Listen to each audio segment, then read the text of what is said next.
Naghahanap ka ba ng bahay na ready for occupancy? Baka ito na ang hinahanap mo. Magandang araw. Welcome sa Golden Horizon. Ako si Kuya James. Samahan niyo akong libutin ang ating Daniela 3-story townhouse dito sa Villa Phase 3 Golden Horizon. Ito ay may kabuuan na laki na 40 square meter lot area at 71 square floor area. Pwede ito sa mga kababayan natin na OFW, locally employed, self-employed, seaman, virtual assistant at kung anumang trabaho meron ka.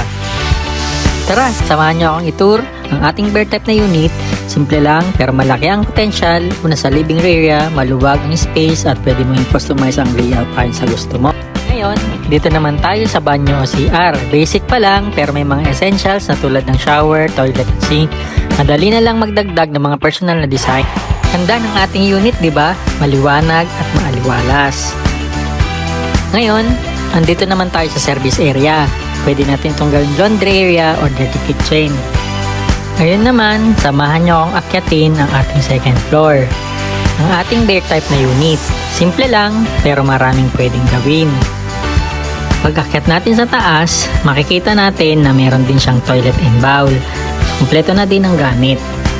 Dito naman, pwede natin ilagay ang dalawang kwarto. Maluwag sila at may potensyal na maging komportable ang silid dahil may access ito sa ating balcony.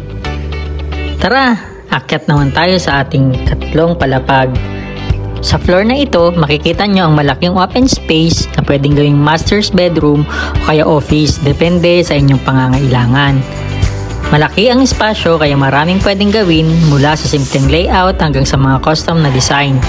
Kung naghahanap ka naman ng mas maluwag, mas tahimik at may magandang view na bahay, ang aming corner at end unit ay perfecto para sa iyo. Mas maluwag at mas may maraming natural na liwanag. Mas maraming privacy at tahimik na paligid, mas maganda ang view at ventilation.